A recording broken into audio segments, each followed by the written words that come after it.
Okay, so you've known about odd numbers pretty much your whole life, right? But have you ever really seen them?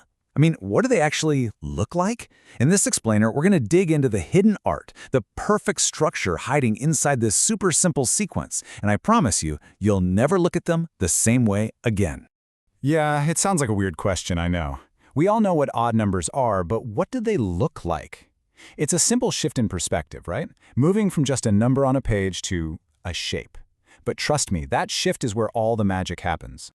All right, first up, numbers we know. Before we get into all the cool shapes and patterns, let's just do a quick refresh on the basics. You know, the stuff we all learned back in school.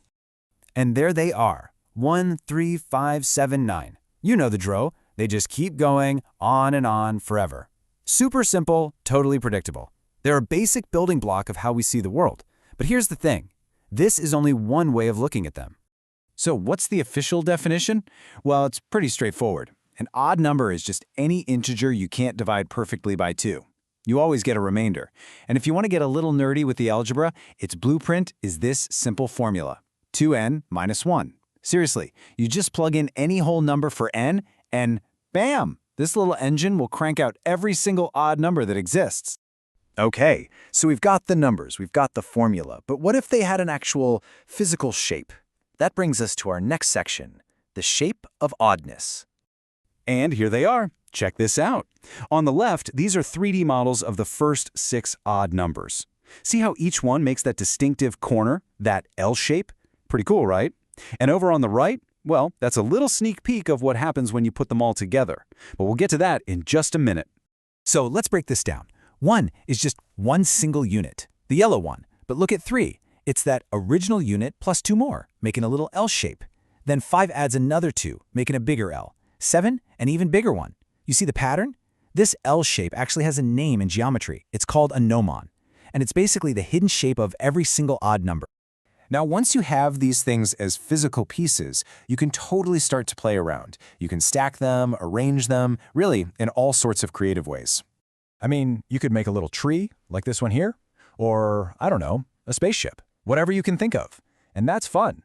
But there is one very specific arrangement, one special way to put them together that, well, it reveals something absolutely incredible.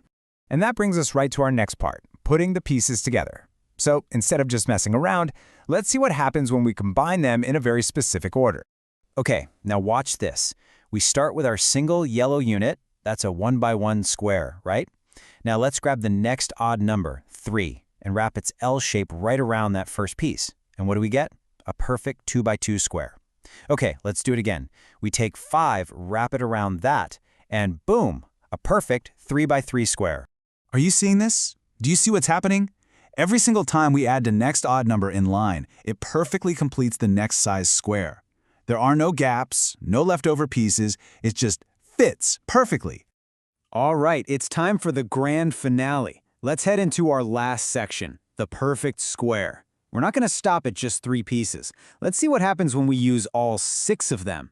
So here are our building blocks. We've got 1, 3, 5, 7, 9, and 11. The first 6 odd numbers in existence, right here as these colorful L-shaped pieces. The big question is, what happens when we put them all together? This is what happens. A perfect 6 by 6 square.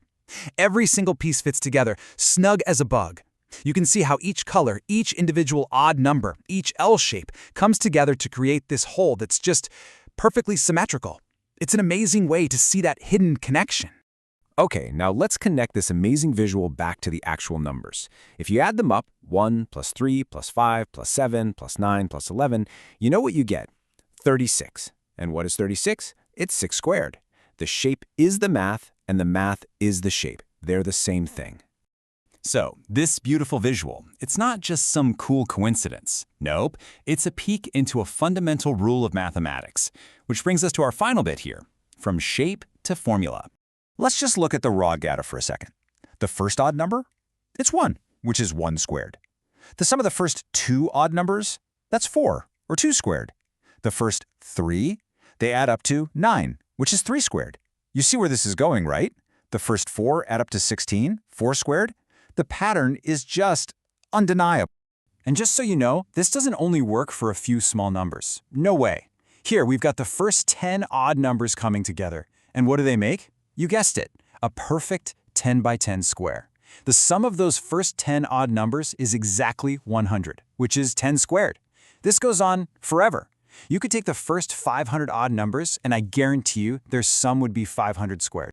And that brings us to the big takeaway, the ironclad law of mathematics behind all of this. The sum of the first n odd numbers is always n squared. What started out as just a fun visual puzzle turns out to be a deep, fundamental truth about how numbers work. It really makes you wonder, doesn't it? We started with something as simple as odd numbers, something we see every day, and we found this elegant, perfect structure hidden right inside. It just leaves you with this big question. What other beautiful patterns are out there, hiding in plain sight, just waiting for us to look at them in a slightly different way?